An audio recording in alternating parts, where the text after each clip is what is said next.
உங்கள் அனைவருக்கும் உங்களின் விசாகம் சக்தி யூடியூபர் வி சத்தியமூர்த்தி காலை வணக்கம். நீண்ட இடைவெளி பிறகு உங்களை சந்திப்பதில் பெருமகிழ்ச்சி அடைகிறேன். இன்றைய பதிவில் நாம் காண இருப்பது சமீபமாக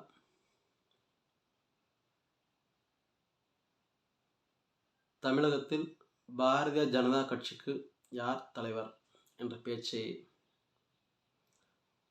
பெரும் பரபரப்பாக போய் கொண்டிருக்கிறது. தமிழகத்தினுடைய பாரதிய ஜனதா கட்சியினுடைய அடுத்த தலைவர் யார் என்று பெரும் பேச்சாக கொண்டிருக்கிறது. அதை விட பெருசாக என்ன பேசுகிறான்னு முக்கியமாக அண்ணாமலை மாற்றமா மாற்ற போகிறாங்களா, அண்ணாமலை மாற்ற போகிறாங்களா, இதைத்தான் பெருசாக பேசிக்கொண்டு வருகிறார்கள். யார் என்றால் பொதுமக்கள் அல்ல, பாரதிய ஜனதா கட்சியும் இல்லை, திராவிட கட்சிகள், திராவிட முன்னேற்ற கழகம், அனைத்து இந்திய அண்ணா முன்னேற்ற கழகம். ஏன் அவங்க ஏனென்று சொன்னால், அண்ணாமலை அவர்கள் ஆளுங்கட்சி குறித்து ஒவ்வொரு நாளும் புள்ளி விவரத்தோடு அவர்கள் செய்யும் செயலை, ஊழலை வெளிப்படுத்தி கொண்டு வருகிறார். இதனால் அவருடைய ஆட்சிக்கு பெரும் களங்கம் ஏற்பட்டுள்ளது, இழுக்கு ஏற்பட்டுள்ளது, மக்கள் மத்தியிலே ஒரு அவமரியாதை ஏற்பட்டுள்ளது திராவிட முன்னேற்ற கழகத்தின் மீது. ஆகையால் அவர்களுக்கு பெரிய தலைவலியாக இருப்பது எதிர்க்கட்சியான எடப்பாடியார் அவர்கள் அல்ல, பாரதிய ஜனதா கட்சியினுடைய மாநில தலைவராக இருக்கக்கூடிய அண்ணாமலை அவர்கள். அப்போ இவர் என்ன செய்யலாம் எப்படின்னு தேடி பார்க்குறாரு. இவர் எப்படியாவது இந்த பதவியிலிருந்து கழற்றி விட வேண்டும் என்று பல்வேறு திசையிலும் பல்வேறு ஆளும் தேடிக்கொண்டிருக்கிறார்கள். ஆனால் கிடைக்கவில்லை, இவர் மீது குற்றம் சாட்ட வாய்ப்பு கிடைக்கவில்லை. அப்போ என்ன செய்வது? ஒரு வதந்திகளை பரப்பியாவது இவரை அந்த பதவியில் அகற்ற வேண்டும். வதந்தியில் பரப்பி அவரை கோபப்படுத்தி அதிலிருந்து ஏதாவது சேதாரத்தை ஏற்படுத்த வைத்து இவரை அசிங்கப்படுத்த வேண்டும் என்று எண்ணிக்கொண்டிருக்கிறார்கள். அத்தனை செயல்களுமே அண்ணாமலை அவர்கள் லாவகமாக கடந்து செல்கிறார். சிறிய வயது, பெரிய பொறுப்பு, ஒரு அதிகாரத்தில் உச்சத்தில் உள்ள ஒரு பொறுப்பில் இருந்தாலும் ஆத்திரப்படாமல் அமைதியாக தெளிவாக தன்னுடைய செயலை செய்து கொண்டிருக்கிறார்.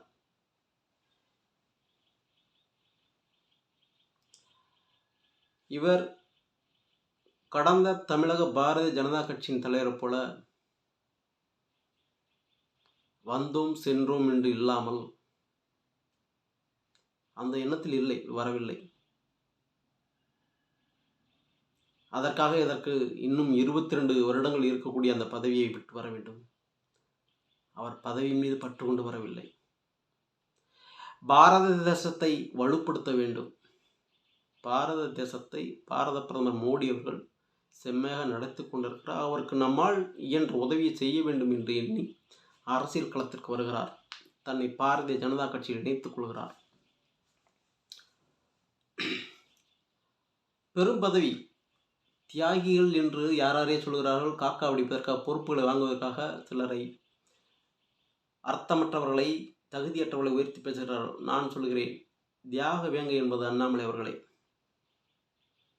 டிஜிபியை விட பெரிய ஒரு சந்தோஷத்தை அடைந்துவிட முடியுமா? அப்படி இருக்கும் பட்சத்தில் அந்த பதவியை துச்சமாக உதறிவிட்டு தமிழகத்தில் ஒரு செழுமை இல்லாத கட்சி பாரதிய ஜனதா கட்சி, 3% வாக்குகளை மட்டுமே பெற்றுள்ள கட்சி, அதாவது இந்த கட்சியில் சேர்ந்து இந்த நிலையில் ஒரு கட்சியில் தன்னை இணைத்துக் கொள்கிறார். 3 ஆண்டு காலம் பதவியில் இருந்துவிட்டு செல்வதற்காக அவர் வரவில்லை. இந்த கடும் பாறையாக இருக்கக்கூடிய இந்த இடத்தில் தண்ணி தோன்ற எவ்வளவு கடினமாக இருக்குமோ, தண்ணியை கண்டுபிடிப்பது எவ்வளவு கடினமாக இருக்குமோ, அதுபோல மிகவும் குறைந்த வாக்கு வங்கிகளை கொண்ட இந்த தமிழகத்தில், அந்த தமிழகத்தில் பாரதிய ஜனதா கட்சி ஆட்சி அமைக்க வேண்டும் என்ற ஒரே நோக்கோடு இங்கு வந்திருக்கிறார். அதற்காக தன்னை முழுவதுமாக அர்ப்பணித்துக் கொள்கிறார். 36 வயதே ஆகிறது. இளம வயது, இல்வாழ்க்கையில் உச்சபட்சத்தில் இருக்கக்கூடிய ஒரு சூழல், அந்த ஒரு தருணம், முக்கியமான தருணம். அதெல்லாம் ஓரங்கட்டிவிட்டு முழுமையாக இயக்கத்திற்காக தன்னை அர்ப்பணித்து கொண்டு ஒவ்வொரு நாளும் கட்சி சார்ந்த சிந்தனையிலே இருக்கிறார். இவர் சேர்ந்ததிலிருந்தே பத்திரிகையில் இவர் செய்தி வந்து கொண்டே இருக்கும். அந்த பத்திரிகைகளில் இவருடைய செய்தி தெளிவாக இருக்கும். பத்திரிகையாளர்கள் கேட்கும் கேள்விக்கும், தொலைக்காட்சியுடைய நெறியாளர்கள் கேள்வி கேட்கும் விதத்திற்கும் தெளிவாக, அழுத்தமாக, புள்ளிவரமாக பதில் கூறி வருகிறார். எல்லளவும் எள்ளின் நுனியளவும் முகம் சுளிக்காமல் பதிலளித்து வருகிறார். இதனால் ஒவ்வொரு நாளும் இவருடைய மதிப்பு கூடிக்கொண்டே வருகிறது. தமிழக பாரதிய ஜனதா கட்சியினுடைய ஆதரவும் பெருகிக் கொண்டே வருகிறது. இதன் வெளிப்பாடாக பல்வேறு கட்சிகளிலிருந்து பாரதிய ஜனதா கட்சிக்கு உறுப்பினர்கள், நிர்வாகிகள் சேர்ந்து கொண்டே இருக்கிறார்கள். முந்தையெல்லாம் அதிமுகவிலிருந்து திமுகவிற்கும், திமுகவிலிருந்து அதிமுகவிற்கும் சேரும் செய்தியவே நாம் பார்த்திருப்போம். அந்த நிலை இன்று மாறி இருக்கிறது.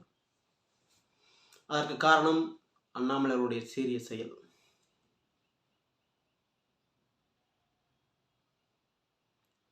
இவரை முழுமையாகவே கட்சியோட தலைமை நம்பியிருக்கிறது.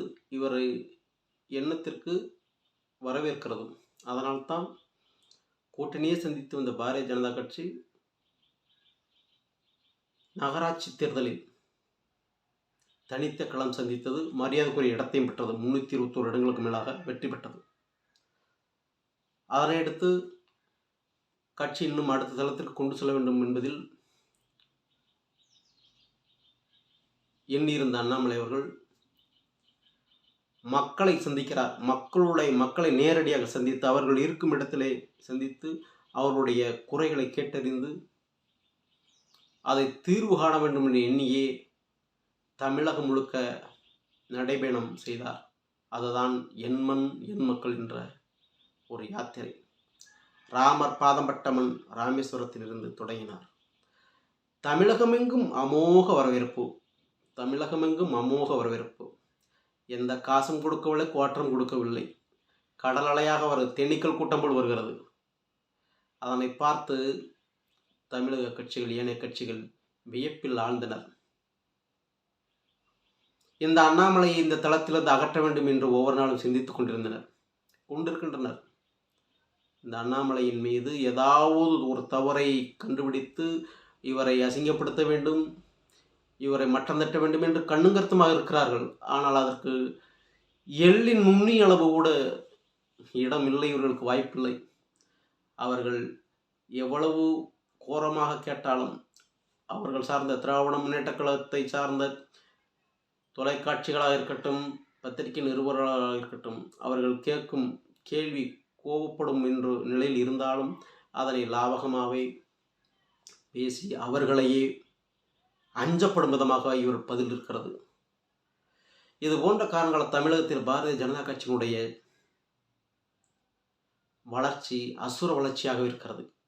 திராவிட முன்னேற்ற கழகமே அஞ்சும் அளவிற்கு அந்த தலைவர்களே, துரைமுருகன் போன்றவர்களே பாரதிய ஜனதா கட்சி வளர்ந்திருக்கிறது என்று சொல்லும் அளவிற்கு பாரதிய ஜனதா கட்சியின் வளர்ச்சி வளர்ந்து கொண்டே ஒரு அசுர வளர்ச்சியாக.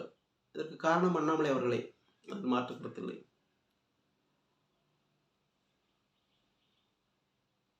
இதற்கடுத்து இன்னும் கட்சியை கொண்டு வேண்டும் என்று எண்ணி அண்ணாமலை கருதுகிறார்.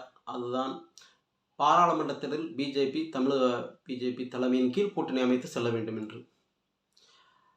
சிலர் பாரதிய ஜனதா கட்சி தலைமையின் கூட ஏடிமிக்கோடு நாம் கூட்டணி வைத்து தேர்தலை சந்தித்தால் இந்த ஊழல் திமுகவை அகற்றலாம் என்று எண்ணினார்கள். ஆனால் ஊழலை அகற்றலாம், ஊழல் கட்சியை அகற்றலாம், ஆனால் நம் கட்சி வளர்வதற்கு வாய்ப்பு இருக்காதே என்று எண்ணி நாம் தனித்தே சந்திப்போம் என்று அண்ணாமலை அவர்கள் கூறினார்கள். அதை தலைமையும் ஏற்றது. தேர்தலை சந்தித்தார்கள். மதிப்புமிக்க இடங்களில் மதிப்புமிக்க வாக்குகளை பெற்றது. 2.5%, 3% என்று இருந்த நம்முடைய வாக்கு வங்கி, தமிழக பாரதிய ஜனதா வாக்கு வங்கி 12% உயர்ந்தது. இதற்கு காரணம் திரு அண்ணாமலையுடைய உழைப்பு, களப்பணியில் நின்று வியர்வு வெயிலிலும் ரோட்டிலும் நடந்து சென்று மக்களை சந்தித்து அந்த மக்கள் இவருக்கு கொடுத்த அந்த மரியாதை, அந்த அங்கீகாரம், இது தமிழக கட்சிகளை வியக்கும் அளவில் இருந்தது. வியந்தார்கள். திராவிட கட்சிகள் முதற்கொண்டு வியந்தார்கள். அசுர வளர்ச்சியை பெற்றுள்ளது, அடுத்த ஆட்சி கட்டில் அமர்ந்தாலும் அது ஆச்சரியப்படுவதற்குள் என்ற நிலைக்கு கொண்டு வந்து விட்டார். இதனால் எப்படி பீகாரில் காங்கிரஸ் தனித்து ஆட்சி அமைத்தது, லல்லு அவர்கள் தனித்து ஆட்சி அமைத்தார்கள், நிதிஷ்குமார் தனித்து ஆட்சி அமைத்தார்கள்.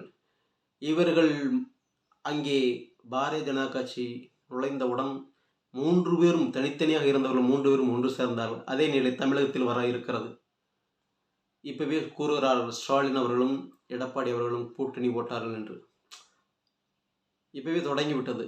அதுபோல வருங்காலத்தில் இவர்கள் கூட்டணி சேர்ந்தால் அது வியப்பில்லை, ஆச்சரியமில்லை. அந்த நிலைக்கு அண்ணாமலை அவர்கள் கட்சியை வலுப்படுத்தி கொண்டு வருகிறார். அவருடைய பதவிக்காலம் முடிவடைகிறது. 3 ஆண்டு காலம் முடிவடைகிறது. அடுத்த தலைவர் யார்? கட்சி முறைப்படி